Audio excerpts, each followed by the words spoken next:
to Katie Jones from ADR Services.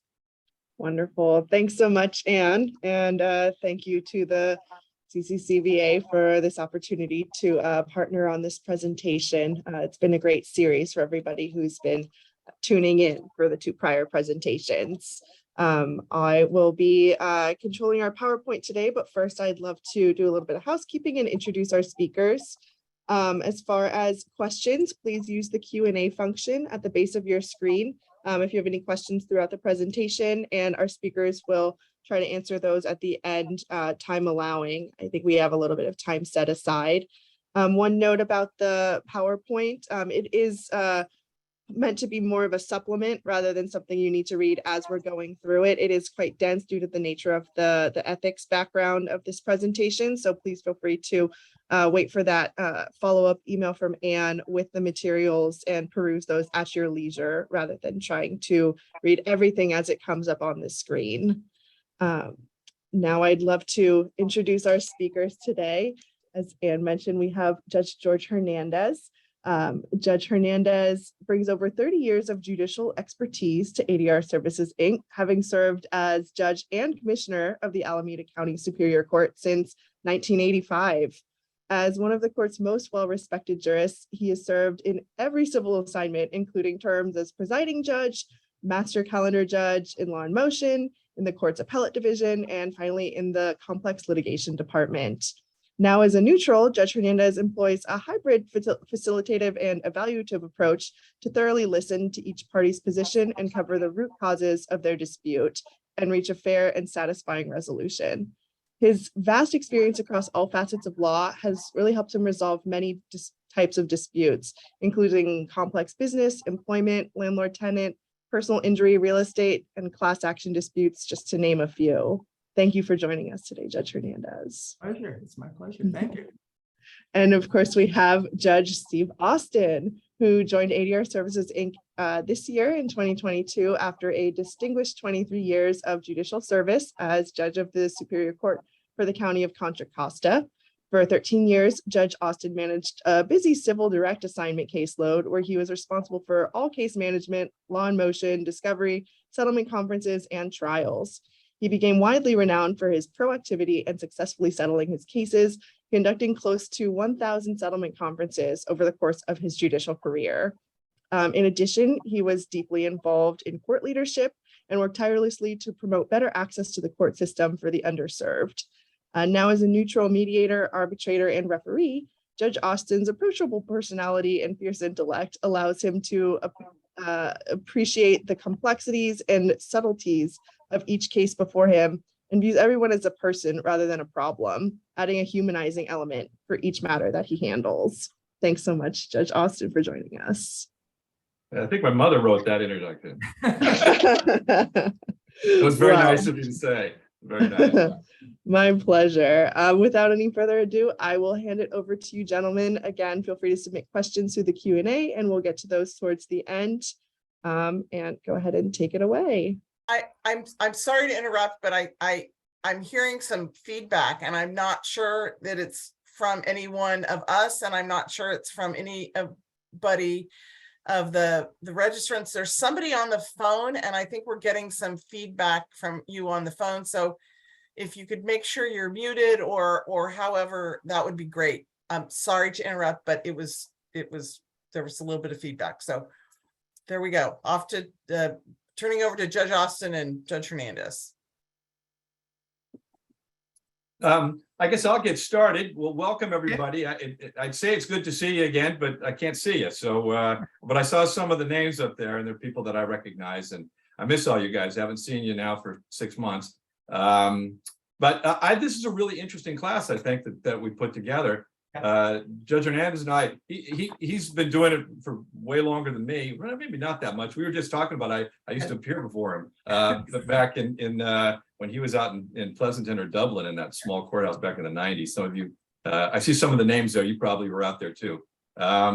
Anyway, so what we tried to do is figure out mechanisms for reporting, things that happen where reports need to be made, and in different ways.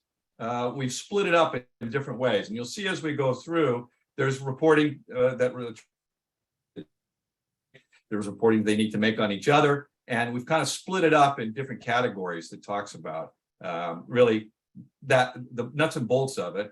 And I think what our plan is to really get into questions, maybe share thoughts about, you know, what you can do, what can happen from your end and from the judge's end when things happen that need to be addressed, whether it's through reporting or even short of reporting, other ways to be able to do that. Want to go ahead, Judge Hernandez? Right, it's not necessarily obvious. It's one thing, of course, when a judge makes an error when it comes to legal rulings or decisions and you're not really satisfied.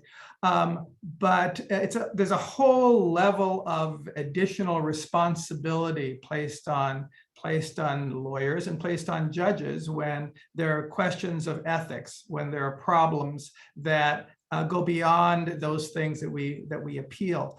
And so I think that as we run our practices, there'll be times when things will occur and you will ask yourself, well, that isn't right. That is something that is, I cannot necessarily appeal, but it's affecting my client dramatically, or maybe affecting how I practice dramatically. And so there are mechanisms, there are tools that we have that gives you an idea of what to do when you see something happen and you ask yourself, what can I do about this? Well, this is what we hope to give you. What can we do about this? So the mechanisms we'll be talking about as we go along. The first responsibility, though, that we were going to be discussing was how you react when another attorney has done something that you know or believe is unethical. And so Judge Austin will be talking about that and how. Okay, so the reporting requirements on that and ability to report are found in Rules of Professional Conduct 3.10. And you know, it's kind of funny. When I was in practice, I always thought that that you just had to stay away from that. I mean, whenever anybody talked about reporting to the state bar of opposing counsel, it was always one of those things. Well, don't go there. We can't go there. I'm not even going to bring it up. Yes. Maybe after the case sometime I might do it, but even then I'll probably think twice and be glad I'm done with the case and not do that.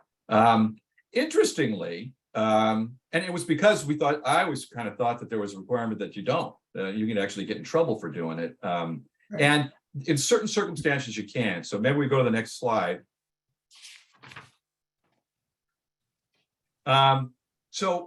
The thing is kind of funny in the ABA model rule, not our rule, but the ABA model rule that most of the country has, there's actually a duty to report opposing counsel or other attorneys that you know may have committed misconduct that could be punishable by their state bars. Ours has always been different than that.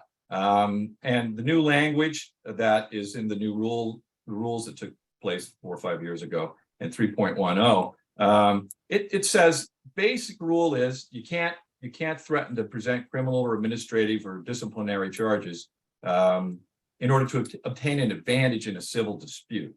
So you can't threaten.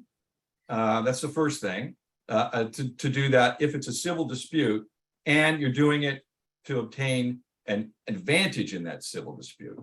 So it goes on to define what a civil dispute is. The next slide.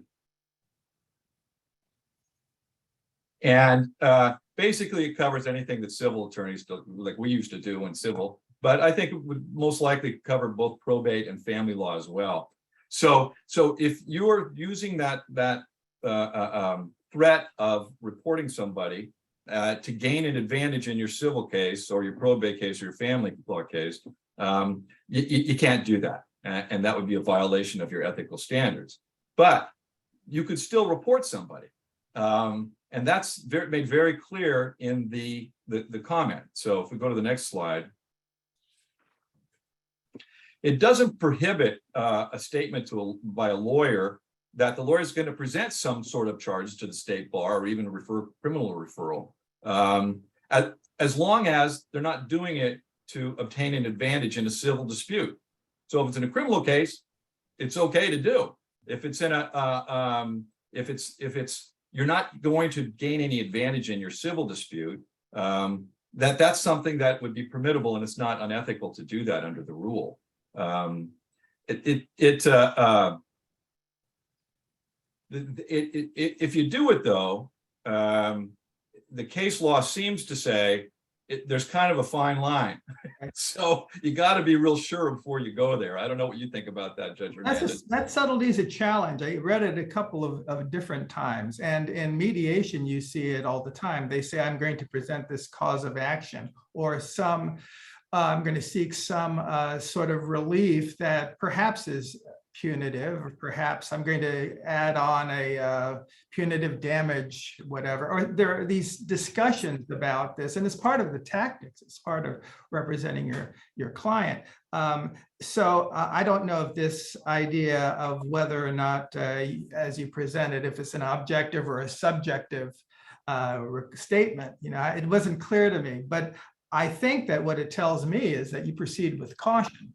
If there's something down the road that could potentially run afoul of this, you'd have to take a really close look at it. See, I can see you just changing the sentence a little bit and then making it permissible. It's a subtlety that I think we have to worry about. Well, there's a good faith determination if the lawyer believes in good faith. So there's that. And there always is the possibility by you doing that, saying you're going to do that, that it will have some impact on the civil case. And it's kind of hard to figure out which way you're going, what your motivation is in doing the reporting. So I'd be very cautious, I think, but under California law, you can do it. So if it happens, you can do it.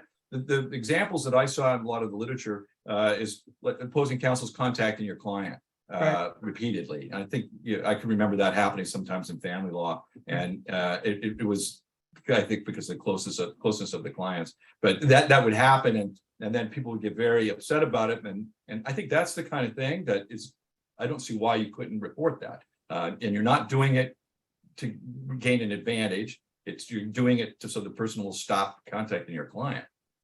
So I think it's okay. One thing is interesting. It's the note also has a helpful aspect in the last line. It says that you can't threaten that you'll report somebody unless they settle the case with you. So I'm so glad they put that out. I would never have known that. So it's kind of funny that that's in the note, and I think that goes without saying.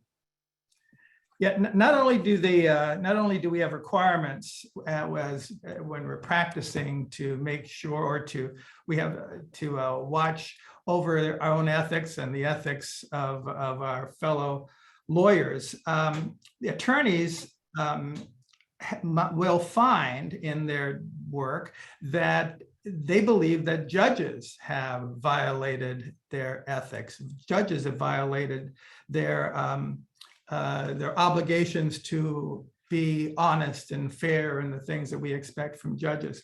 So I'm going to spend some time talking a little bit about what do you do if you find or you believe that a judge is behaving unethically. So we can go to the next one. This one is judges must be ethical. I just wanted to make that separate because indeed it isn't.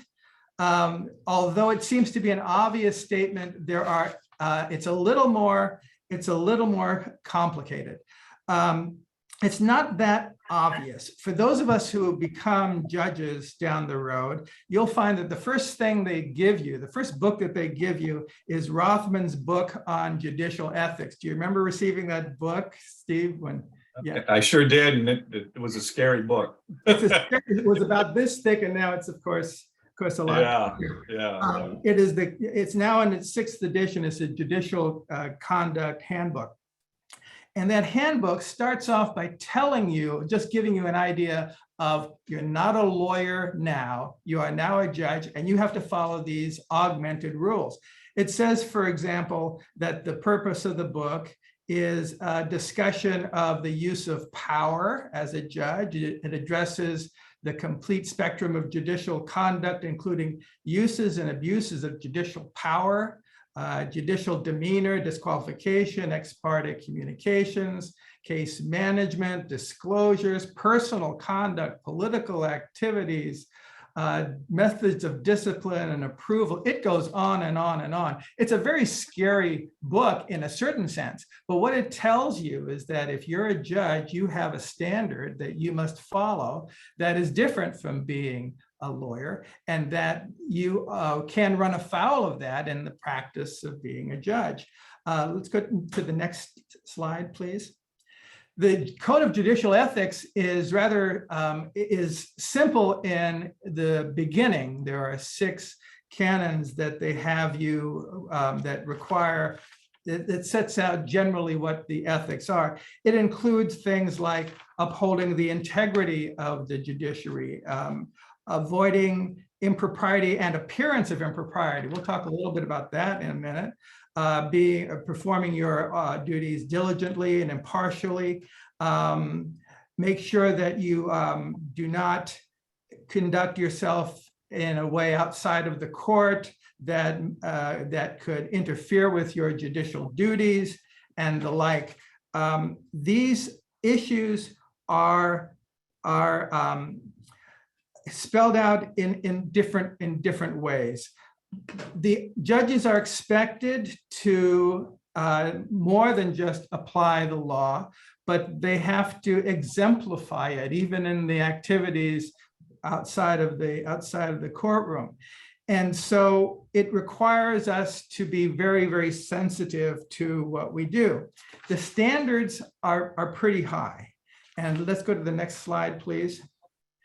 Because if you think about what could possibly go wrong, there is a whole list of types of misconduct that a judge can possibly fall into. Now, this comes out of the CJP website, cjpca.gov,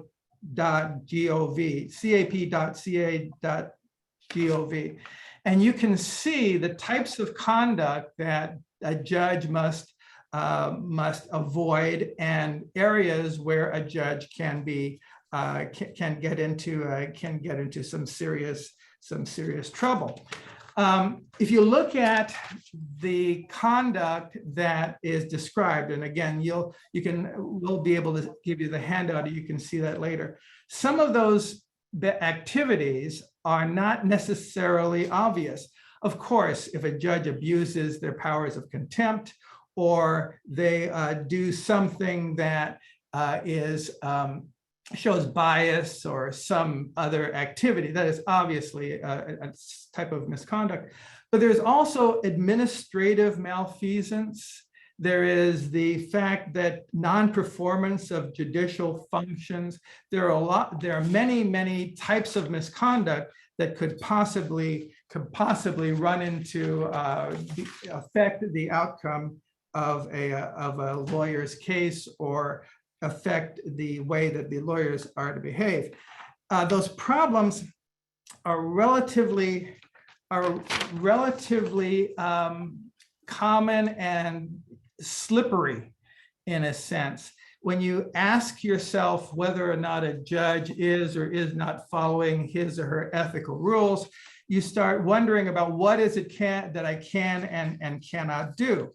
An example of the types of problems that we run into are some things like being inattentive, maybe being sarcastic, mocking the attorneys in front of you, ex parte communications. There's a whole series of activities that a judge must worry about in addition to doing his or her work as a judge. If you find, in fact, that they are and in your review that in fact you believe that there's some unethical activity and the judge must be reported, then there is a method of handling that. And we'll go to the next slide, please. How do I file a complaint? If you have an interest in doing that, please go to the CJP website. But there's a mechanism that is straightforward and easy to file a complaint, and it's spelled out on the website. A couple of highlights about that. If you're calling on the CJP, if you're calling on the Commission on Judicial Performance, then their authority, they will tell you, is limited to allegations involving judicial conduct and has nothing to do with, of course, whether the judge is right or wrong. And if you have an issue relating to the decision of the judge, of course, that is left to the Court of Appeal. They tell you in the website that the complaint should not simply state the conclusions as the judge was rude or biased. Instead, it has to fully explain and describe what the judicial officer did. If there's a document, attach that too. And it restates the fact that if it's a question of law, then that's something that is going to the Court of Appeal, not to anyone else. The form looks like this. If we can go to the next page, please. And it's a simple form. It says in how to fill out the form, you don't have to do the legal analysis, but you have to, in fact, show with a great deal of particularity what it is that the judge did. And I think that you then call on, as Judge Austin said earlier, it is calling on the police, the people who are there to not only advise and guide the judges, but perhaps sanction them in the end. Let's say you then fill out the form and you send it to the CJP. What happens then? They go through an investigation. They explain this on their website. They will go through an investigation, and they will find out, first of all, whether it is unfounded. Sometimes it is unfounded. Sometimes it is not an appropriate use of the form or the CJP. If it's unfounded, then they'll send you a report saying it's unfounded, or they'll start an investigation. And the investigations will take as much time as they need. Sometimes the investigations take a long time. Sometimes they're quick. As a result of this entire process, then the CJP has the ability to give various levels of sanctions. They could, of course, toss it out. They could give a private reproval, or they could, in fact, go to ultimately removing someone if they believe that the ethics have been violated to such an extent that the person should no longer serve. There are private letters that are sent. Sometimes there are private admonishments, and the admonishments are instructive in a way. It tells you how to behave and how not to behave, in a sense.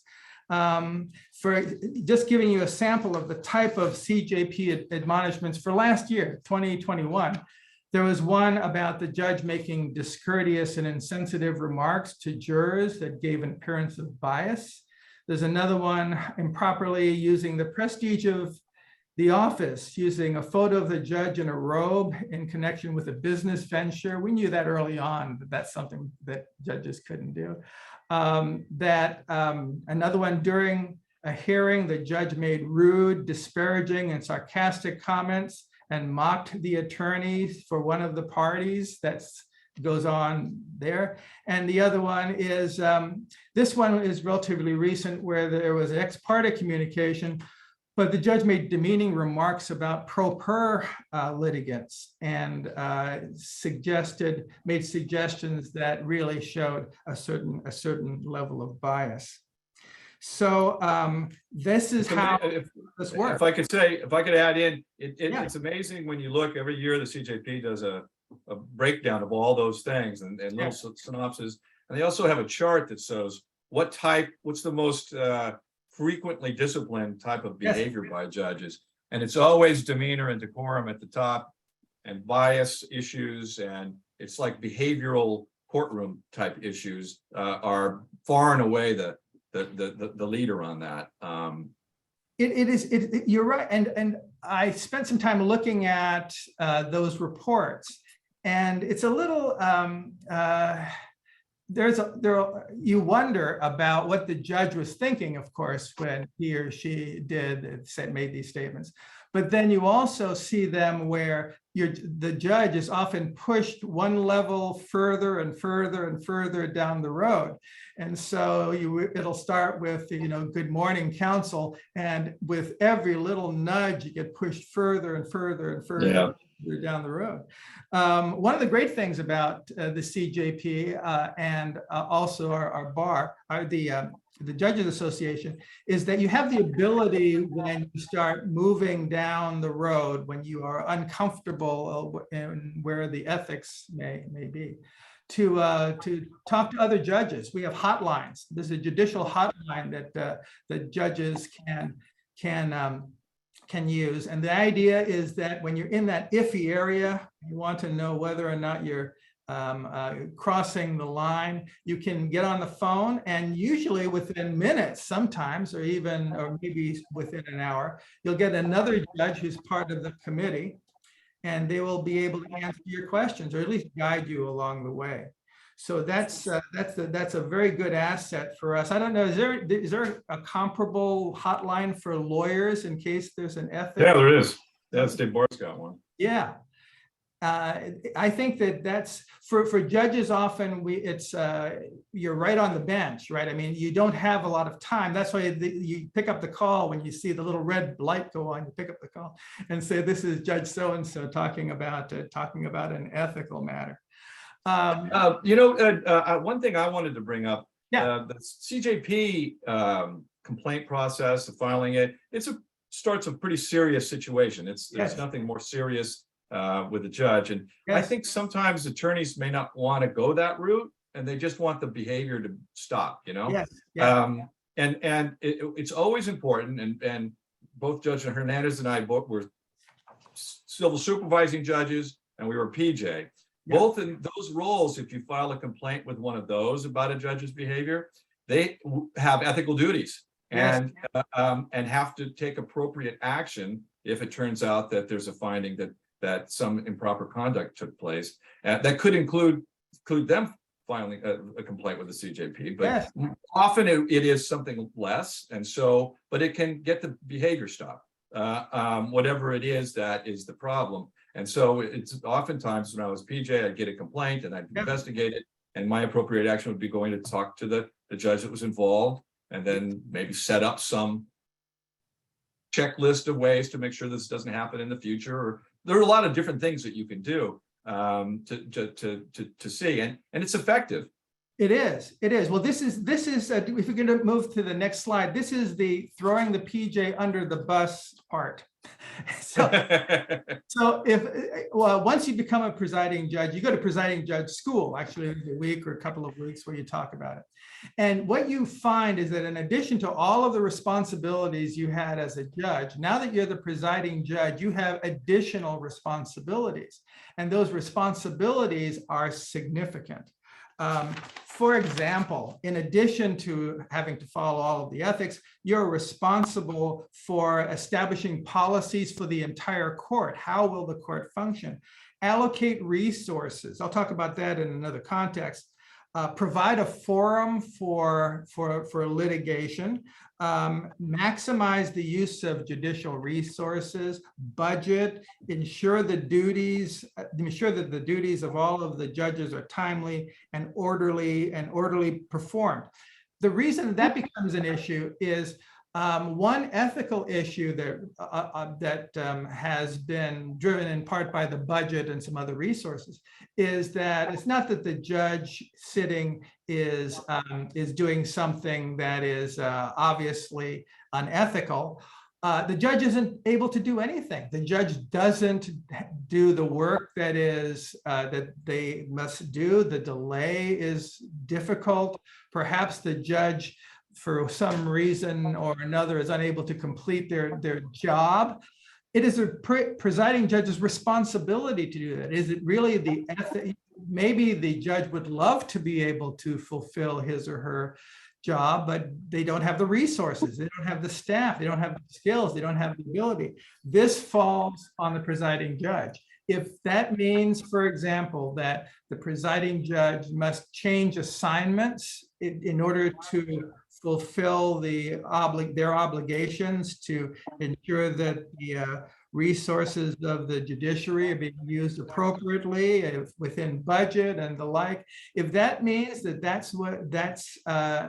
that will work, or that is the solution, then the presiding judge is placed in an uncomfortable position of having to make these types of adjustments. So even though it may seem an ethical violation, not doing their work in the way that they are required, perhaps it is really an administrative matter. Perhaps it's a matter that is under the control of the presiding judge. So that part, I think, means this, and I agree with Judge Austin. If you're in a courtroom and the judge is doing something that is unethical, you believe to be unethical, you could call on the CJP. You could go through this process. But the better process, we're talking about procedures, is perhaps contacting the presiding judge in a similar sort of detail and say, I know that Judge so-and-so has other issues, but at least in my court, this was my experience. And therefore, as the presiding judge, it is in a sense, you speak for the court. You are the court in many ways. All cases are theoretically assigned to you, and you distribute it to other judges. This is a problem. Help us with it. And I think that's a resource that we have. So in terms of what do we do, you could call in the CJP if a judge is acting in a way inappropriately. But I would suggest we start with contacting the presiding judge. This all assumes that you just can't go to the judge directly and say, Judge, I think that that's a little bit beyond what judges are really supposed to be doing in this case. Some generally do that. That doesn't work, though. I think something to the presiding judge makes a lot of sense.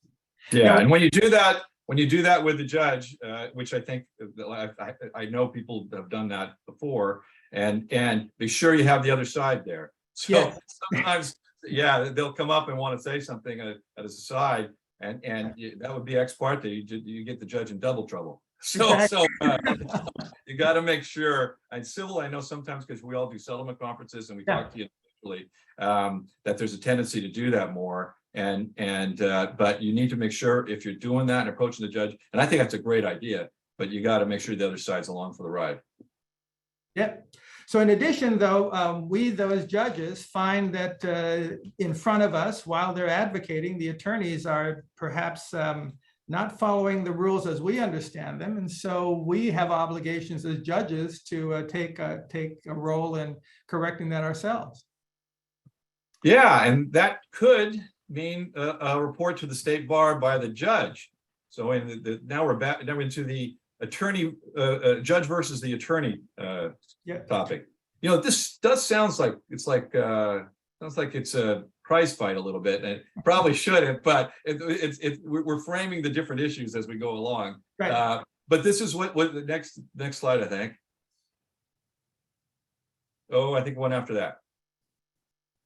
Yep, judge versus the attorney. So that's the judge's responsibilities when they've got an attorney. What do they have to do? And there's some areas of mandatory reporting. And good news is there's a whole section on the state bar's webpage to tell judges what they're supposed to do and make it easy for them to do that. I don't know if that's something you'd like to hear, but it's up there now. There was a time where I remember it was really hard to figure out how to actually, from being a judge, how to inform the state bar if there's something that you needed to do. It was difficult. I remember. It's not difficult anymore. There's a form, you just submit it online, and then they have a whole section for judges. There's some mandatory reporting requirements. So we have to report whenever there's a judgment against an attorney for fraud or gross professional negligence. We always have to report that. And these things are all under the Business and Professions Code. If there's a final order of contempt that is against an attorney, and that could be in respect to the litigation that's going on where they're representing somebody and they get found in contempt, or could be in their personal life. This pops up in family law not with some regularity, but it does. happens in family law at times. When they haven't been paying spousal support or child support or something, and then have a finding of contempt. It happens when there's a reversal of a judgment because of the attorney's misconduct or incompetence. So that pops up, and you'll see it, and usually the appellate court makes that referral, and they'll even indicate sometimes in the decision that they've made a referral to the state bar because it's mandatory under that Business and Professions Code. And then, of course, the sanctions more than $1,000, and that doesn't include sanctions for discovery disputes. When if it's a discovery issue, that doesn't go, but the $1,000 goes for anything else, and that could pop up with things.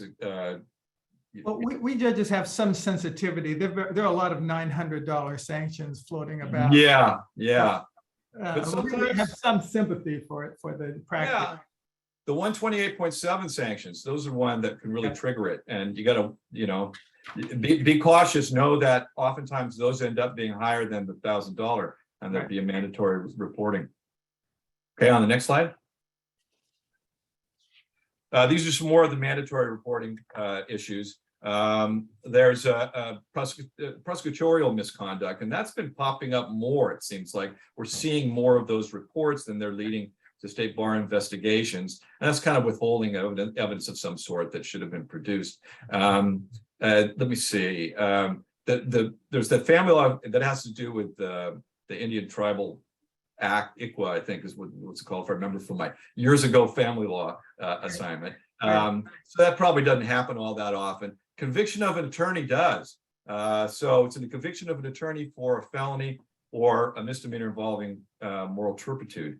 The court, the judges, if they find out about it, they have a duty to report to the state bar, as do the prosecuting attorney, and there's the clerk of the court. There's a bunch of stuff in that Business and Professions Code about the process that has to go forward when that happens. Okay, we can go to the next one. The big one, I mean, all those things don't happen very much, but the big one is more the amorphous. If you see something that would be a violation of the rules of professional conduct, it says the judge shall take appropriate corrective action. And it doesn't necessarily mean that it's going to be a report to the state bar, but it could be.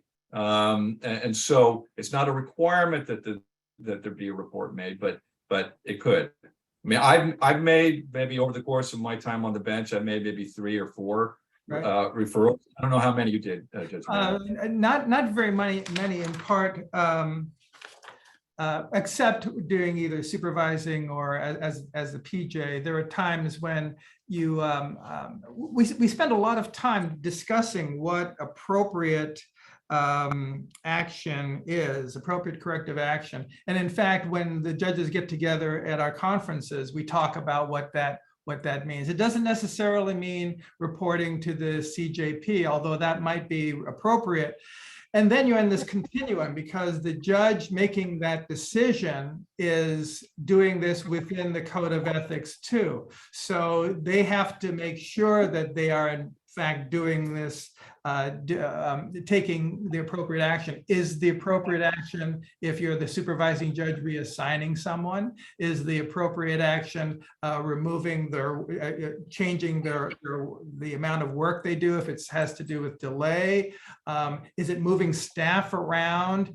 Sometimes appropriate action is almost always in hindsight. You come up with an idea and you say, well, I think that this person has a problem relating to this type of people, group, whatever. So I'm going to put him or her into another location where they don't have the same sort of connection. Well, maybe that looks like you're just moving one problem from one place to another. So you have to give it a lot of thought when you are taking that appropriate action. And it's very difficult, I think, too, when you're the judge presiding over a case and the lawyer's in there. You don't want to put them at a disadvantage, strategic disadvantage or disadvantage to their client. And it's very difficult to figure out exactly what to do when you see it.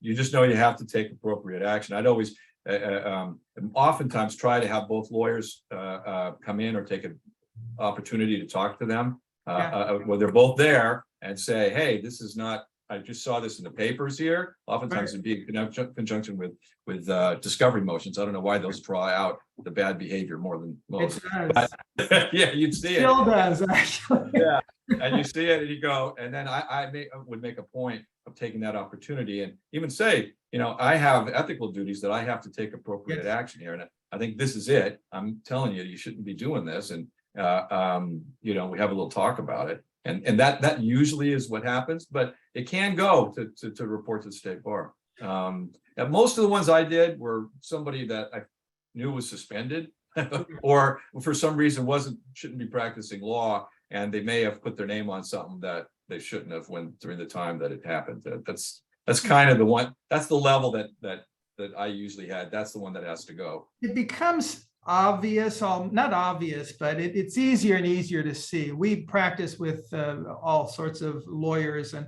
some you can tell have issues that need to be addressed. Some, unfortunately, because they've had some brush-ins earlier, you are a little more sensitive too. Is this a variation? Yeah. Reputation is critical when it comes to being a lawyer or being a judge. So you have to make sure you protect that all the time. And there's a couple other things I wanted to add in on this topic. There are other times when the judge has to take appropriate action under our canons, not just 3D2. The Right. 3Bs, 3B4, it says that the judge has a duty to make sure lawyers behave in a way that is patient, dignified, and courteous. Yes. And so we have to take appropriate action if we see an attorney not behaving that way. Right. And which is corrective action just at the time that it happens, or if we see it in terms of it's been filed in papers that you're seeing something that oftentimes it's something that the attorneys and the discovery spooks they're very proud of the way that they're battling with each other, and they like to show it off, and I read it and I go, that's not good. So then you have to take an action. So there's that. Also, 3B6 requires lawyers, the judge require that lawyers refrain from bias based on race, sex, religion, national origin, disability, age, sexual orientation, or socioeconomic status. And that one's come up too, where I've taken, you know, corrective action, which just about always is, let's have a talk. That's right. That's right. I think that it was certainly that way earlier on. As things got a little more complicated, then more rules are required to be followed. We follow those rules, but earlier on, it would not be unusual for a judge to kind of say, a counsel approach the bench and make sure that they understand that this isn't the way you're going to behave in my court, and this isn't the way you're going to treat one another. It was a little more face-to-face, I guess. Yeah. There's one last thing on this topic that I think is important. There's a case called LaSalle versus Vogel, and I bet some of you have seen it before. It came out a couple of years ago. The site is 36 Calat 5th, 127. And it was somebody took a default after like one day, or they warned them by mail, and that you had to, it's one day late, I'm going to take your default if you don't get one in tomorrow. And then that was like an email at 5 o'clock the day that they were going to do it. Anyway, the court goes on and on about bad behavior of lawyers and the role of the court in making sure that they maintain professionalism and civility in the profession. But one thing that came out of that case, and I've seen a couple more articles, and judges are starting to talk about it a little bit, is the recent change to the state bar oath that requires that you behave civilly, as that's in the oath now. Civility is in the oath of being an attorney, and that there's some provisions. The case goes into not a little bit of detail, it's at the end, but they talk about, hey, some of those might be enforceable with the state bar, because if you violate your oath by not being civil and respectful, that could potentially lead to discipline. Well, I was impressed by reviewing the Contra Costa Bar Association civility rules. And in fact, dealing with the time and the use of the use of our time and the way we treat one another, and extending the courtesy. Because as we do it to others, of course, they will do it and help you when you have the need. And believe me, as if you practice long enough, everyone will need to help everybody else in order to make sure that you're representing your clients adequately. Those things are great, and they used to be an addendum to the local rules, but we thought they were so important, we put them as in the local rules itself. So, and there are times where when I was on the bench and I'd see somebody in a hot discovery dispute or some kind of disputes, and they might be going over the line a little bit, I would ask them before they came into the hearing to familiarize themselves with the standards of courtesy that are in our local rules, and be prepared to talk about how they were complying. So, and that's a good thing. And it's not a bad thing for everybody to take a look at those once in a while. They're a really good reference. Right. In addition to, so not only do judges have a responsibility to monitor not only the lawyers in front of them, but also their staff, by the way. There is an obligation by the court to ensure that their staff members don't do things that violate the code of ethics. Of course, and if, for example, you have staff people who they're not necessarily lawyers, and they're not necessarily trained in ethics and the like, and they treat people in the way that they've treated them before, and you find that in fact they're behaving in a way that is inappropriate, then as the judge, you have a responsibility to make sure your staff follows your ethical rules. They're representing you when you're sitting in chambers, and they're either saying or doing or acting in any particular way. They're speaking for you.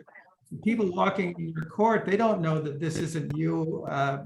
This isn't your extension, your opinion about how people should be treated. So that's something that is another responsibility. In addition to that, not only is the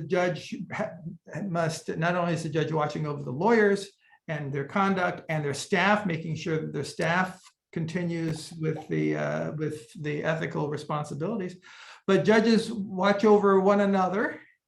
And so the next slide talks a little bit about judge versus judge. We do have to watch over each other. And we talked a little bit already about appropriate corrective action. This gives us, not only the presiding judge is responsible because they're responsible for the reasons that comes with the job, but judges individually, presiding judge or not, has a responsibility. So another alternative, if you find that in fact a judge is behaving what you believe to be unethically, would be to, of course, the PJ or the CJP, but you could tell another judge. You know, if you went to another judge, you know, the presiding judge is not available, or you rather talk to a judge that you know, and you tell that other judge, I have reliable information, you quoting from the responsibility, that another judge has violated the code of judicial ethics, then the judge that hears that has a responsibility to take action. And maybe he or she would have to go to the supervising judge. Or maybe he or she, maybe the corrective action would be, if it's the colleague next door that is sleeping, then you're going to say, you know, knock, knock, knock, you know, your colleague next door is sleeping. Judge, why don't you go and take appropriate judicial action? Often, of course, it's much more serious than that. So another route, and if you're looking for ways to deal with that, it would be to talk to another judge. And next slide, please. Then you would be able to, then that's another way. And you'll be able to have a little discussion, and then the responsibility is thrust on him. Also, and I guess the more aggressive thing is, there is a self-reporting requirement that is part of the ethical responsibility of judges. This self-reporting requirement is when you are accused of a crime. For example, it is the accusation of a crime. If you are charged with a crime, unless it's not, if it's a misdemeanor, you won't have to report unless it is a misdemeanor of moral turpitude. And there's another set of exceptions.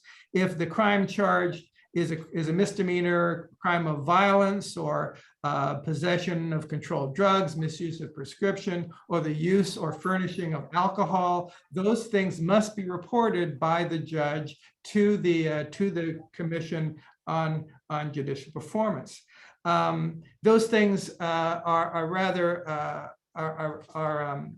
rare, but again, it shows that we have this additional responsibility. The question often, as a practical matter, is when does the judge required to report him or herself for another type of ethical violation? Let's say we have a judge who has been told that they are, he or she has a discussion with the presiding judge, and the presiding judge says, I have reason to believe that you have been terribly rude and you have been not following the terms of the Code of Judicial Ethics. And this is the choice. You can report yourself or I'm going to report you. And so this is where the self-reporting comes in. When a judge knows, has a pretty good idea that it is going to be the responsibility of the supervisor or the presiding judge to make a report, you can self-report. And the benefit of that, of course, is that to the Commission on Judicial Performance, that makes a difference. If the ethical violation comes to the attention of the commission because the judge says, you know, it looks like I may have run afoul, then they'll take that into account in their investigation. They'll take that into account. If you ever go through and read those sanctions, whether or not it is removal from office or public admonition, you will see that the recognition by the judge of the failing, whatever it is a big part of whether the person should remain and continue to be on the bench. So that's something that I think is important. It is the monitoring, judges sort of monitoring themselves, watching over one another to see that in fact they're following the code of ethics. Yeah, I agree. I agree with that. It is, at the very least, sometimes things happen. You think, well, do I have to report to the CHAP or do I just go to the PJ and report, hey, this happened. I feel that this is something I need to report to you about. I don't know if it raises to that level. And I know I had that when I was PJ, and I've had it as supervising judge. Yes. So yeah. Hey, and then moving on to the next one, we got a time warning here. Okay. I'm gonna get through these things as quickly as possible. This is the attorney's duty. When you have to report to the state bar, what are the times when you have to do that? And criminal proceedings are the big one. That means if you get charged with a felony, any felony, you got to report that. And a conviction or a verdict of a felony, a misdemeanor that was committed in the course of the practice of law. These are like misdemeanors that make it so you wouldn't be a good lawyer. It affects your ability to practice as opposed to some other type of misdemeanor, kind of like moral turpitude types. But you got to report all of those when they happen, even if, well, it's a conviction, whether by a guilty plea or no contest of the misdemeanors. Any felony, though, you got to report. And I guess that means if you get the felony charge and then you get convicted of a felony, you got to report twice. Okay. That's kind of what that says. The next slide. This one's really complicated, but if you're thinking about hiring a lawyer or you have a lawyer in your firm who's suspended or disbarred, and you have him still working there, him or her, and they're doing paralegal-like work or something like that, there are a whole bunch of requirements. There are forms that are up on the State Bar websites that you have to do, and the requirements include things like sending out notice to all your clients on any case that this person was going to work on, that they're a disbarred or suspended lawyer, but they're not going to be doing any attorney work during that period of time. So if you're in that world and it happens, be sure you go look it up. It's complicated to do. We can go on the next one. The judicial sanctions is the same. So we both have to report you if I order sanctions that are more than $1,000 if it's not discovery. So you have to report you and I have to report you. The next one, lawsuits and settlements. If you get sued for malpractice 3 or more times in 12 months period, you got a lot more problems than just having to report. I can tell you that. That one, things are not going well in your life these days. Right. So, but in addition to all your other problems that I'm sure you're going through, you got to report that to the state bar. If you lose a case involving your fraud or gross negligence, or you settle a case involving your fraud or gross negligence. So you can't just wait to get a judgment. It's if you end up settling it, you got to tell the state bar about it. You can't just sweep it under the rug. And the next one. This one's a little complicated too. If you get professional discipline in someplace other than with the state bar. So it could be you get it through federal bankruptcy court, or you could get in patent court, or you could get in some other state, or if you have other licenses. Some of us have a license as a physician or a license as architect or something like that, and you get a discipline in any of those other entities. You have to report that to the state bar, even though it's not something you got in connection with you being a lawyer. So you have to report that. And then the last one, there is a silver lining on this one a little bit. So if you get reversed because your professional misconduct or gross incompetence, then you have to report that. So if you're just incompetent and you get reversed, you don't have to report it. So that's the silver lining. So but hopefully nobody ever has to report themselves for that or anything else that we've talked about today. Well, that's my experience. I was on the bench for over 30 years. These are really rare occurrences, so rare. Yeah. That we can remember them. We remember when they happened. We can almost remember, although I don't remember attorneys very well, but you certainly remember the ones that pushed you right to the edge or went over the edge. And to be perfectly candid, we judges, we talk among ourselves. If there are attorneys that consistently either dance on the edge or violate the rules of ethics in our court, it might become a topic at lunchtime. I'll tell you, it's just too small a world and the practice is too important to all of us, especially the quality of the practice and the people that appear in front of us and the type of work we do is really important to us. And so it's not just the judges, it's the staff and the bailiffs, and everybody kind of knows what's going on a little bit. So right. And you'll get, and as a practical matter, in addition to the official lines of communication, a lot of the information that judges will receive would be not clearly apparent. If you are in the courtroom and the staff people are listening to what you're saying or how you're behaving, it'll just be a moment before they're talking to the judge about so-and-so said this inappropriate thing or treated someone in an inappropriate fashion. So it's not merely when you're in front of the judge that you have to behave yourself. Sometimes upon turning around and going out of the courtroom, there are statements or charting or exasperation, which is whatever it is, and we'll hear that. So you really do have to make sure that it's important that you follow and complete your decorum as an attorney when you are in the courtroom and around. The word comes around pretty quickly. Hello, judges. I just wanted to chime in because we do have a question somebody wanted to pose to you regarding what is the difference between negligence and gross negligence for the purposes of the reporting requirements. They said there's a few causes of action that require a showing of gross negligence.